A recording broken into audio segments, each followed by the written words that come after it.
Hello everyone, today I'll be ranking every LEGO Star Wars set that came out in 2001.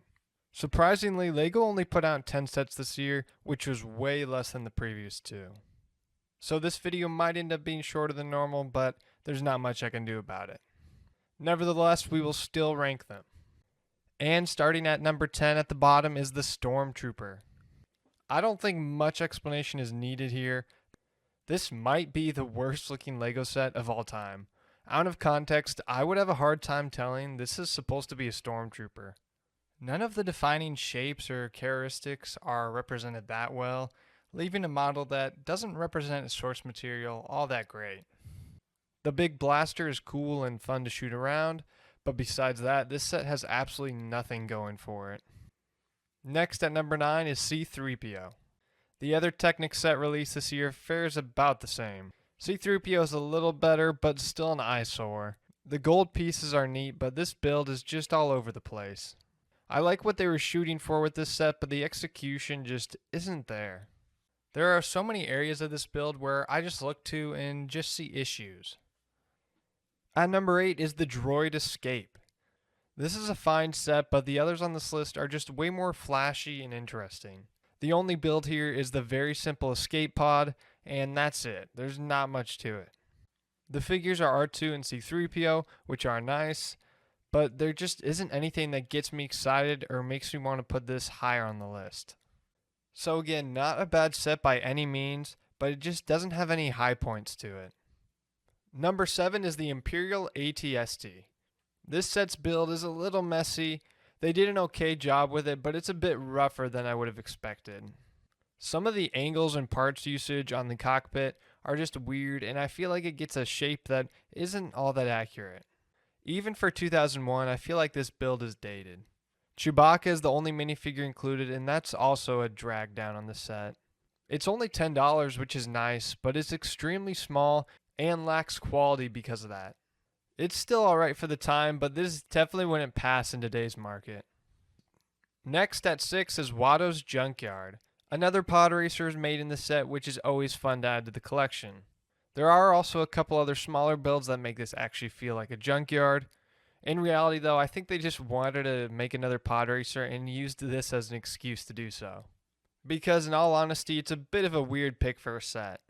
Besides the builds, the figures are weird in this set. Watto is actually okay, but the other alien is one of the craziest figures I've ever seen. This set really just feels like they wanted to make another pod racer and had to find some way to justify it. It's a fine set, but it just feels a little off and too niche. In the middle of the list at 5 is the Battle Droid Carrier. This set had a great look to it. There are some similar looking cannon vehicles that it's kind of loosely based off of, but for the most part, this is an original build. I can actually applaud LEGO for that because it feels like it fits right into the Separatist army. There's not too much more to talk about with this build because it is so small, but that's okay because this set is also kind of like a battle pack. You get 7 droids here and one of them is even a pilot, so it's pretty good for $10. Not to mention battle packs weren't even in creation yet and wouldn't be for 6 more years. So these kind of sets are the ones fans would have to buy if they wanted an army build. Sets like this are what people mean when they talk about old LEGO charm. It's a small and simple set, but I can't help but love it. Next at 4 is the Imperial Shuttle. This shuttle's body looks really great and actually a pretty perfect build. It looks like the same build from the 2022 shuttle. The cockpit is a little rough, but it's still alright, and for the time, it's extremely good. My only real gripe is the big random gray panels on this build. The ship should be all white, but here they added some random colors and big panels in the top wing, and it's just very distracting. This set has 4 figures to it, and it is a perfect lineup. The Emperor, 2 Royal Guards, and a pilot. The Royal Guards are fantastic and definitely a standout figure. I know I mentioned a few nitpicks earlier, but otherwise it's really a terrific set. Next and third is the TIE Fighter. It took LEGO 2 years to finally make a TIE Fighter, which seems really weird looking back. It's a very iconic vehicle, hand in hand to the X-Wing. It's just one of the more well-known vehicles from Star Wars. So it seems a little weird it took them so long to finally get around to it, but, that's okay. Nevertheless, it's finally here and it's good. It's in the classic blue and black color scheme, which is just fun to look at even if it's not totally accurate. The wings in particular are nice. It's quite literally just a plate on its side, but I really like it and think it works. This simple of a technique is just not seen anymore, so while I can't say I prefer it, I still really like it. There's enough detail, and that combined with the classic look just leaves a really fun set. As far as minifigures go, you have a TIE pilot and a stormtrooper. Nothing crazy, but that definitely is a good lineup for you. All in all, it's a great build for the TIE fighter's first outing. The runner-up for this list is the Darth Maul bust. This set was something totally different, and we haven't seen anything like it since either. This bust is obviously super cool because it's Darth Maul, one of the best looking Star Wars characters ever.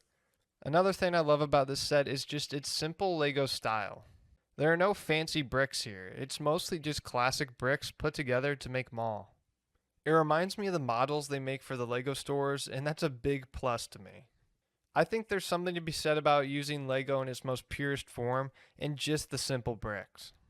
These earlier buildable figures I think really strived from that style, and it's something I kind of hope comes back to some degree. Truthfully though, this set is great and definitely could have been the number one spot, but I had to give it to one other. That top spot is taken by the Rebel Blockade Runner. This is an absolutely gorgeous UCS set, and the fact that it's my favorite ship in all of Star Wars doesn't hurt it either. We desperately need a remake of this set. Not because this one's dated in any way, but just because of how expensive it is now on the aftermarket. Picking this setup nowadays is not an option for most people, and the price is that high because it's that good. I think the cockpit brings you in right away. The technique they had to use here was way more advanced than you'd typically see at the time. Besides that though, the greebling done on the entire ship was just exquisite, and all those little details around it are perfect. That extra care that was put into this build really elevates it, and that's what makes these UCS sets so great.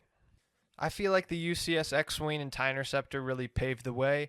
This set showed the continual progression of the UCS sets and LEGO in the adult market. It rivals and even passes all the other UCS sets to this point, and so it definitely earned this top spot on this list. Let me know down below if you agree with my list.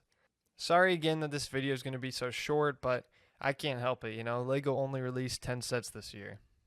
Anyway though, thanks again for watching. If you want more content, don't forget to like and subscribe.